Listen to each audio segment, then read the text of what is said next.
No todo en el paraíso es palmas y playas. Hay secretos en Cuba tan oscuros que el alma misma se congela al oírlos. Bienvenido al lado maldito de la isla. En este especial, nos adentraremos en lo más profundo de las leyendas urbanas y relatos paranormales que estremecen las entrañas de Cuba. Desde casas poseídas hasta entidades que anuncian la muerte, cada historia que escucharás ha sido vivida y contada por testigos de lo inexplicable. Pero esta vez no solo traemos relatos aterradores. Al final del video te espera una historia nunca antes contada en este canal, una leyenda tan temida que ha sobrevivido entre susurros de montaña y supersticiones rurales. Solo los más valientes llegarán a conocerla, si te atreves. Antes de comenzar, te pedimos algo importante. Comparte este video.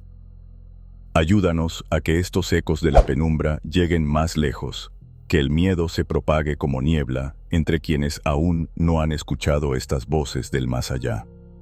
Y si conoces una historia parecida, déjala en los comentarios, porque aquí cada susurro cuenta. Comenzamos con nuestra primera historia, la casa embrujada de Juan el Colorado. En el kilómetro 78 de la autopista nacional que conecta La Habana con Pinar del Río, se alza una estructura decrépita, abandonada, como si el tiempo la hubiese maldecido. O tal vez algo más antiguo. Los lugareños la llaman la casa de Juan el Colorado. Y aunque su fachada pareciera solo un viejo caparazón, dentro, sus paredes conservan el eco de los horrores que una vez allí se desataron.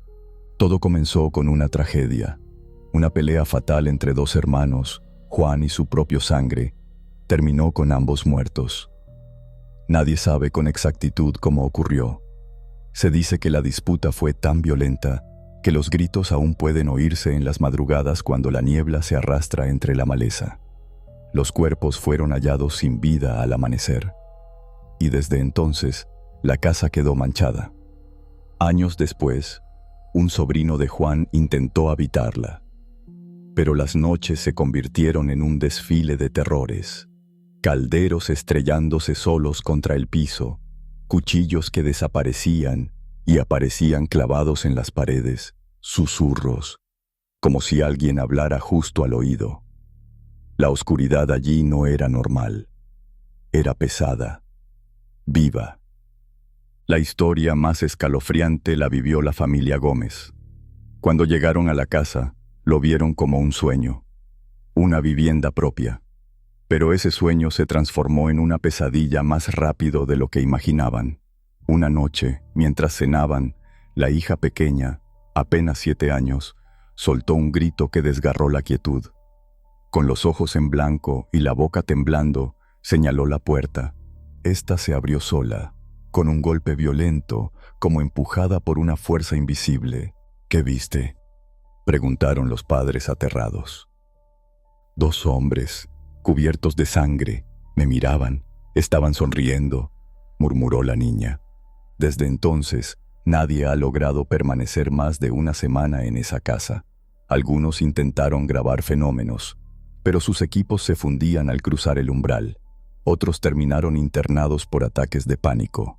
Hoy, la casa de Juan el Colorado sigue en pie, esperando su próxima víctima, porque en sus rincones aún habitan los muertos.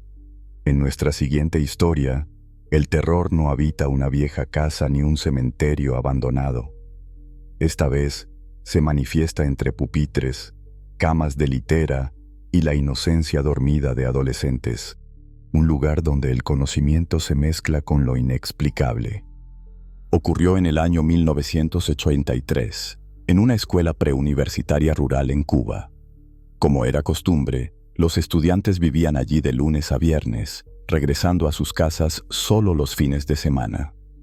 Uno de esos estudiantes era Pedro, un joven tranquilo, estudioso. Hasta aquella noche, era un jueves lluvioso.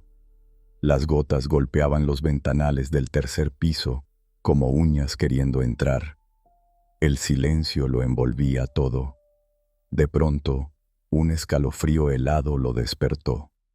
No era uno común. Era como si la muerte misma le rozara la piel.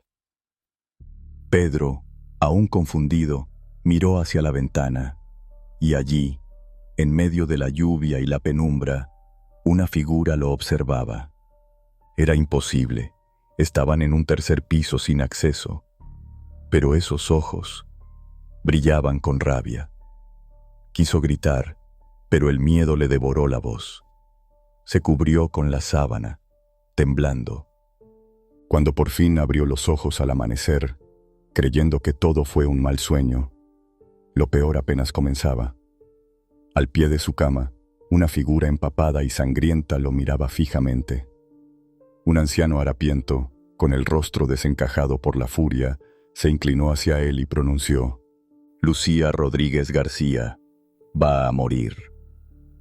Pedro gritó, corrió, huyó sin mirar atrás. Nadie le creyó. Se guardó el horror. Intentó convencerse de que había sido una pesadilla. Pero el lunes, al volver a clases, una noticia heló su alma. Lucía Rodríguez García, una compañera, había muerto el viernes por una encefalitis repentina. Desde ese día, Pedro no volvió a ser el mismo. Y muchos aseguran que, en esa escuela, aún se oyen pasos en la oscuridad y nombres susurrados al oído. Nombres que pronto dejarán de responder. Y ahora, adentrémonos en La Habana, donde las sombras no solo acechan en callejones oscuros, sino también en los altares ocultos tras puertas cerradas. Aquí, entre tambores apagados y velas consumidas, vive una leyenda que hiela la sangre, la del santero maldito. A principios del siglo XX, cuando la santería era un puente espiritual entre este mundo y el más allá, un hombre se destacó entre los suyos. Era respetado, temido incluso, por su capacidad de interpretar los orishas y realizar rituales con una precisión que parecía sobrenatural. Pero su ambición era tan grande como su talento. Quería más. Quería controlar la muerte. Una noche, en un acto de arrogancia fatal, intentó invocar a una entidad prohibida. Lo hizo en su propia casa. Vecinos recuerdan gritos, golpes, el tambor resonando solo, y luego un silencio sepulcral. Al día siguiente, lo encontraron muerto. Los ojos abiertos, los labios curvados en una mueca de horror. A su alrededor, símbolos trazados con sangre y objetos rituales destrozados. Desde entonces, su casa se transformó en un punto negro en el mapa de La Habana. Nadie ha podido vivir allí por mucho tiempo. Luces que se encienden solas, cánticos lejanos que parecen venir de otra dimensión. Y la presencia, la figura, de un hombre encapuchado que aparece en los espejos antes de desvanecerse con un suspiro. Muchos dicen que el santero maldito nunca logró completar su ritual y por eso está atrapado entre mundos, cumpliendo eternamente el castigo por desafiar lo que nunca debió tocar. Quienes lo han visto aseguran que sus ojos arden como carbones y su voz, cuando se atreve a hablar, no pertenece a ningún ser humano. Nuestra siguiente historia nos lleva a uno de los rincones más antiguos y melancólicos de La Habana, el río Almendares. Allí, entre sus aguas oscuras y sus árboles centenarios, habita una presencia que no solo llora, sino que arrastra el alma misma hacia el abismo. Los lugareños la llaman simplemente la Llorona del Almendares. Su lamento no es cualquier llanto, es un grito ahogado, lleno de una tristeza tan profunda que parece romper el tiempo. Cuentan que, en noches de luna llena, cuando el viento acaricia la superficie del río, se puede oír su voz llorando por lo que perdió, llorando por lo que hizo. La leyenda se remonta a la época colonial. Una mujer fue abandonada por su amante. Lo esperó, lo buscó, hasta que la desesperación la transformó. Sola, sin consuelo y con 2 pequeños hijos que alimentar, Tomó una decisión que aún hoy sacude el alma de quienes la oyen. Una noche, envuelta en tormenta y locura, llevó a sus hijos al río y nunca regresó. Al amanecer, los cuerpos de los niños fueron hallados flotando entre ramas y basura. De ella jamás se supo más. Solo quedó el llanto.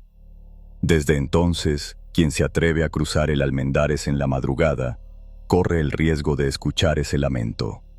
Algunos aseguran verla.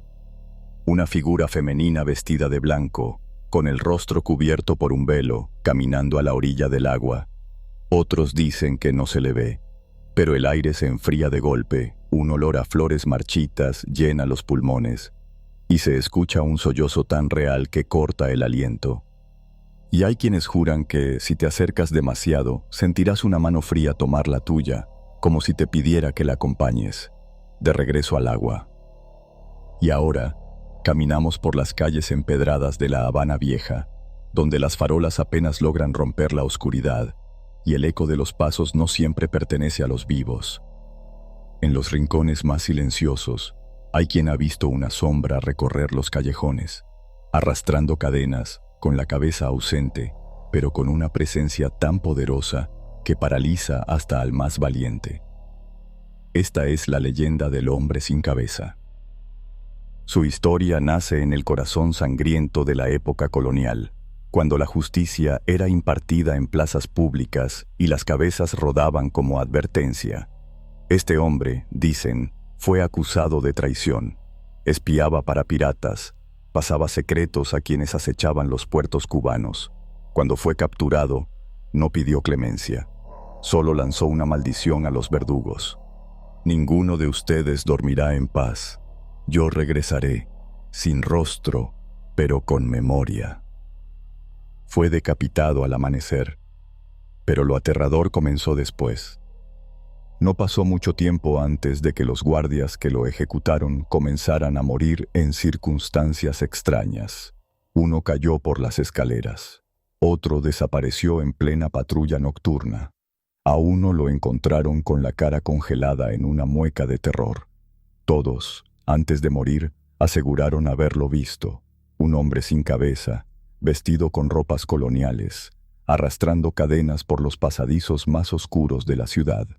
Desde entonces, el espectro aparece especialmente en los antiguos sitios de ejecución, como la Plaza de Armas o los callejones cerca del convento de San Francisco. Se dice que el aire se vuelve helado a su paso, y que, si lo ves, si cruzas su camino, quedarás paralizado por completo. No podrás moverte, solo sentirás cómo el miedo te carcome desde dentro, como si te devorara el alma. Muchos lo han buscado, muy pocos han regresado cuerdos. Nuestra siguiente historia nos aleja de la ciudad y nos interna en los senderos polvorientos del campo cubano.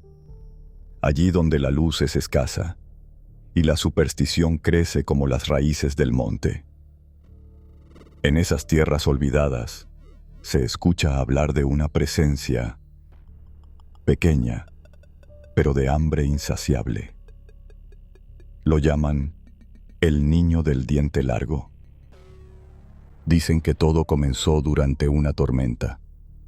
Un campesino, intentando ganarle al aguacero, galopaba a toda velocidad por un camino solitario cuando un llanto lo hizo frenar en seco. No era el rugido del viento ni el crujido de las ramas. Era el sollozo desesperado de un bebé. Movido por el instinto, bajó del caballo y se adentró entre los matorrales, y allí lo vio. Un bebé pequeño, sucio, desnutrido, envuelto en harapos. El campesino, horrorizado por el abandono, lo tomó en brazos, maldiciendo a la madre que había hecho tal monstruosidad. El niño lloraba y lloraba, como si el mundo se le viniera abajo. Pero entonces, el llanto cambió. Se volvió un alarido seco, profundo, inhumano. Y con él, una voz gutural emergió de esa criatura. «Tengo hambre, quiero galletas, mamá». El hombre, paralizado por el terror, retiró la manta del rostro del niño y lo que vio no tenía lugar en este mundo. 2 ojos negros, ardientes como carbones encendidos, lo miraban con una sonrisa de pesadilla, y entre esa sonrisa, unos dientes largos, filosos, como agujas malditas, sobresalían grotescamente de su mandíbula. El hombre gritó, cayó al suelo, intentó alejarse, pero la criatura lo observaba, inmóvil, sin dejar de repetir con voz demoníaca, «Tengo hambre». Desde entonces, muchos en las zonas rurales de Cuba aseguran haber oído, en noches sin luna, el llanto de un niño solitario en el monte. Un llanto que parece pedir ayuda, pero que esconde otra intención. Quienes se han acercado dicen haber sentido una presencia pequeña y que algo los observaba desde las sombras. Algunos juran haber visto esos ojos y esa sonrisa llena de colmillos. Y lo peor es que nadie sabe qué quiere realmente ese niño, porque a veces parece que no busca alimento, sino compañía. Nuestra siguiente historia nos lleva hasta las playas de Varadero, un paraíso de arenas blancas y aguas cristalinas, durante el día. Pero cuando el sol se esconde y la brisa del mar se convierte en un susurro frío, las dunas cambian, se tornan espectrales, y entre ellas aparece ella, la figura etérea que muchos han visto caminar sin rumbo, la mujer de las dunas. Cuentan que hace muchos años, una joven enamorada solía visitar las dunas cada tarde junto a su prometido. Se les veía siempre de la mano, compartiendo risas, sueños y promesas bajo la luz del atardecer. Pero una noche, él desapareció sin dejar rastro. Nadie supo si fue arrastrado por el mar, asesinado por celos o atrapado por algo más oscuro. La joven devastada no pudo soportar la pérdida. Día tras día regresaba a las dunas buscándolo. Vagaba entre los montículos de arena, hablando sola, llorando, negándose a comer o dormir, hasta que una madrugada la encontraron sin vida, su cuerpo tendido sobre la arena, como si el mar hubiera querido devolver lo que le había quitado. Desde entonces, la mujer de las dunas se aparece cuando la luna está alta y el viento sopla desde el mar. Vestida de blanco, su silueta se dibuja contra el horizonte, con la mirada perdida en la distancia, como esperando a alguien o algo. Algunos aseguran que es solo una presencia melancólica, una sombra atrapada en su dolor, pero otros han visto más. Dicen que se acerca a los solitarios, les habla con voz suave, los convence de seguirla hacia la orilla, y cuando lo hacen, no regresan. Pescadores afirman haber visto huellas en la arena que terminan en el agua, pero nunca regresan hacia tierra firme. Hay quienes creen que la mujer de las dunas no solo busca a su amor perdido, sino que está condenada a llevarse a otros con ella, a repetir eternamente su tragedia. Así que si alguna noche caminas por Varadero y sientes que alguien te observa desde las dunas, no mires atrás, y sobre todo, no sigas a nadie que llore en silencio frente al mar. En la siguiente historia, dejamos atrás las playas para adentrarnos en los campos profundos de la provincia de Granma, donde la tierra todavía conserva el eco de batallas olvidadas y el aire guarda un aroma de historia y de muerte. Allí, bajo un cielo sin luna, aparece un fenómeno que ha sido testigo de siglos de misterio: la luz de Yara. La leyenda comienza en tiempos de la conquista española, cuando los taínos luchaban por proteger su tierra del invasor. Entre ellos, un joven guerrero, valiente y feroz, lideró una revuelta desesperada contra los conquistadores. Peleó hasta su último aliento, pero fue capturado. Lo condenaron a morir públicamente. Antes de arder en la hoguera, miró al cielo, maldijo a sus asesinos y juró que su alma jamás abandonaría esas tierras. En ese preciso instante, cuando las llamas devoraban su cuerpo, una luz intensa se elevó desde el fuego, flotando sobre el campo como un faro sobrenatural. Desapareció con un destello, pero nunca se extinguió. Desde entonces, campesinos y viajeros nocturnos aseguran ver una luz brillante moviéndose con velocidad, sin origen ni explicación. Se desliza a ras del suelo, entre los árboles, cruzando los caminos, y luego desaparece, como si nunca hubiera estado allí. Algunos dicen que es el espíritu del guerrero, vigilando el terreno sagrado que defendió con su vida, que cuando aparece es para proteger a los suyos o advertir de un peligro cercano. Otros, sin embargo, lo ven como una trampa. Aseguran que seguir esa luz es perderse en lo desconocido, que muchos la han perseguido y nunca más se supo de ellos. Los escépticos intentan explicarlo con gases del suelo, con refracciones, con ciencia, pero los que han estado allí, los que han sentido la piel erizarse al ver esa luz surcando la oscuridad, saben que hay algo más, algo ancestral, algo que no ha olvidado, porque la luz de Yara no guía, vigila y nunca se apaga. Nuestra siguiente historia no está envuelta en sangre ni maldiciones, pero su presencia pesa en el aire como una sombra elegante, una figura que nunca pidió nada, pero que dejó huella en cada esquina de La Habana Vieja. Lo conocían como el Caballero de París, aunque su nombre real fue José María López Lledín. Durante las décadas de 1940 y 1950, su figura era inconfundible: barba larga, capa negra, paso errante y mirada soñadora. Caminaba por las calles de la capital con el porte de un noble perdido en el tiempo. Hablaba de poesía, filosofía, saludaba con educación antigua y palabras dulces. Nunca pidió limosna, vivía del afecto de los habaneros. Pero tras su muerte, en 1985, comenzaron los susurros, los encuentros. Testigos afirmaban verlo aún, vagando por los pasillos del convento de San Francisco o bajo los faroles del Paseo del Prado, siempre tranquilo, como si todavía buscara algo o a alguien. Se dice que su alma jamás abandonó la ciudad, que su amor por La Habana fue tan profundo que ni la muerte pudo arrancarlo. Algunos lo ven como una aparición luminosa, otros como una sombra que se desvanece al girar la esquina. Pero todos coinciden en algo: su presencia no da miedo, da escalofríos, pero también nostalgia. No se le escucha gritar ni llorar, se le siente. Cuando el aire se llena de una extraña paz, cuando el bullicio baja sin razón, cuando el corazón late diferente por unos segundos.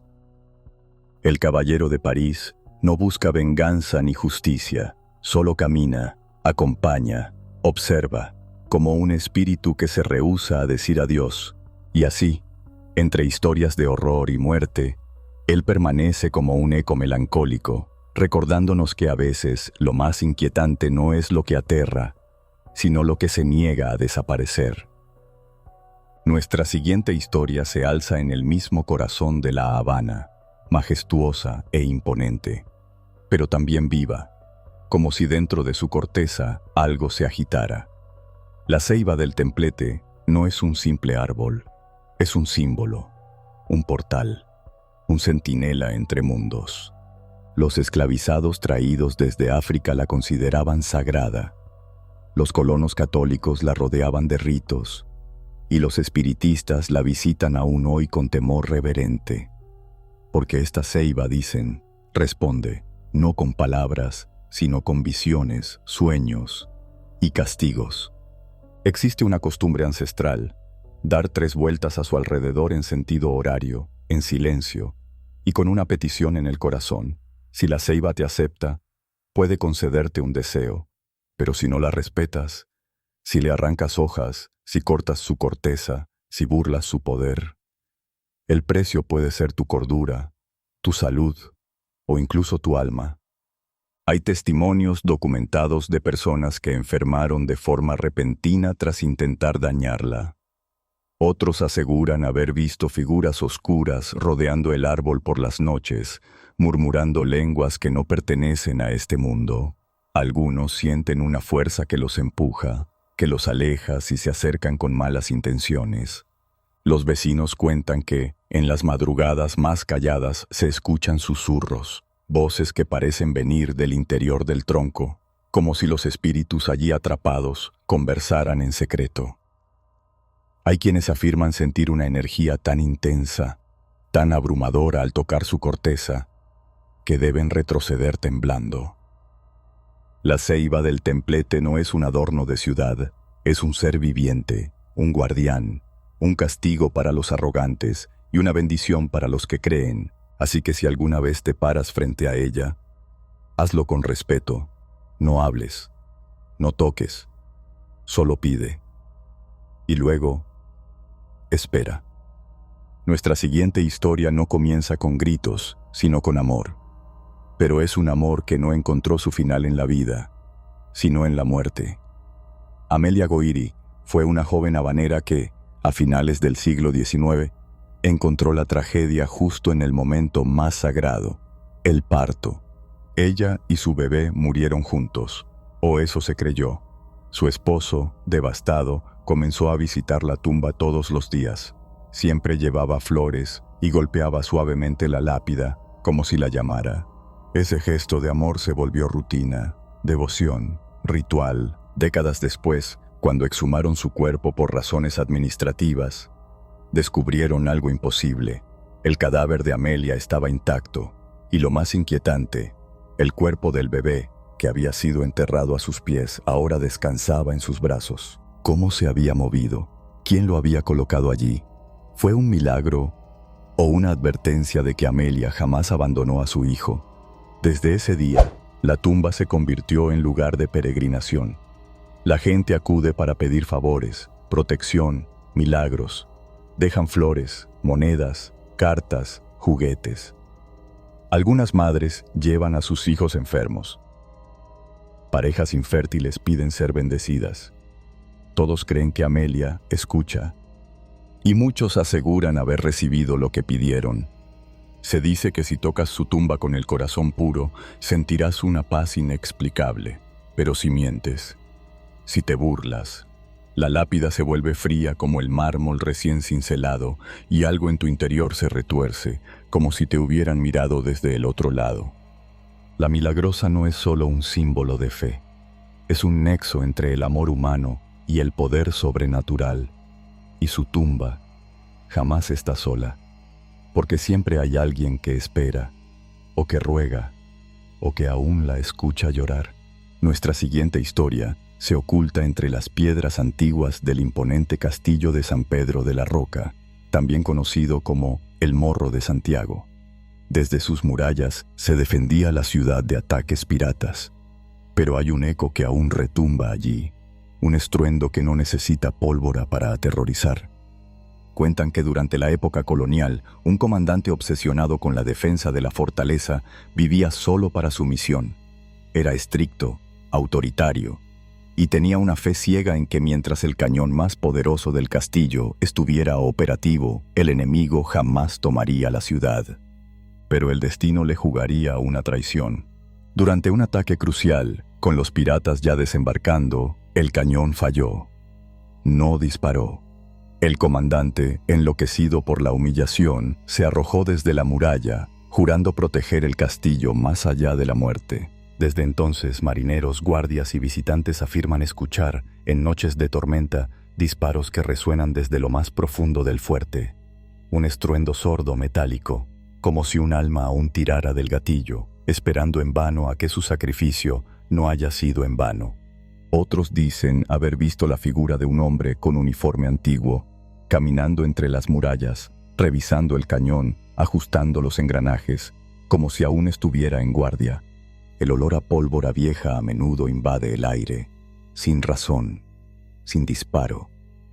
Y hay noches en que el eco del cañón se escucha más fuerte, como si algo o alguien quisiera advertir que la batalla aún no ha terminado. Porque para el alma del comandante, la vergüenza de aquel fallo no puede borrarse, y su promesa de proteger no puede romperse. Nuestra última historia de hoy no es solo una leyenda, es una herida viva en la memoria de Cuba. En la región de Granma, en la antigua hacienda La de Majagua, ocurrió uno de los hechos más importantes de la historia del país, el grito de independencia. Pero hay quienes aseguran que ese grito todavía se escucha. En 1868, Carlos Manuel de Céspedes hizo sonar aquella campana para declarar la libertad de sus esclavos y el inicio de la lucha independentista. Desde entonces, esa campana no volvió a sonar, al menos no de forma natural. Sin embargo, cada 10 de octubre, en las noches donde el viento sopla con fuerza y la luna se oculta tras las nubes, muchos afirman escuchar el tañido de la campana, a pesar de que ésta ha estado inactiva por más de un siglo. Quienes lo han oído describen un sonido profundo, vibrante, que no solo se escucha, se siente en el pecho, como si algo invisible martillara la puerta del alma. Algunos creen que es el espíritu de Céspedes, recordando al pueblo su promesa inconclusa. Otros piensan que la campana es un presagio que anuncia grandes cambios o tragedias. Hay quienes aseguran haber escuchado su repique justo antes de la muerte de un familiar o la caída de un gobierno. Pero lo más inquietante ocurre cuando uno se acerca a la campana en esas noches especiales. Algunos dicen que al tocarla, aunque esté muda, sienten un zumbido leve, como si vibrara, como si estuviera esperando volver a sonar. La campana de la de Majagua no es solo metal, es memoria, sangre y un llamado eterno, uno que, aunque nadie tire de su cuerda, nunca ha dejado de gritar. Para cerrar esta noche de terrores, nos adentramos en lo más profundo del oriente cubano, donde la niebla se desliza entre montañas como dedos espectrales y los caminos se enredan entre árboles que murmuran viejas verdades.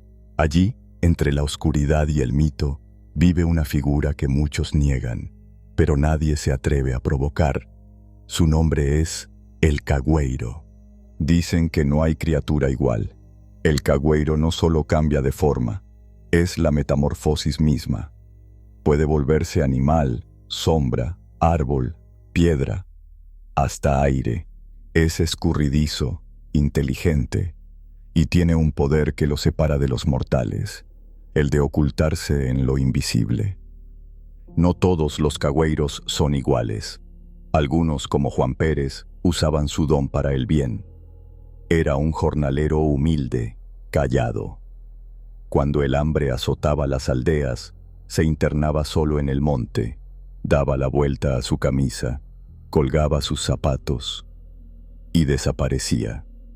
Días después volvía con viandas, carne, miel, comida que parecía caída del cielo. Pero también hay cagüeiros de oscuridad.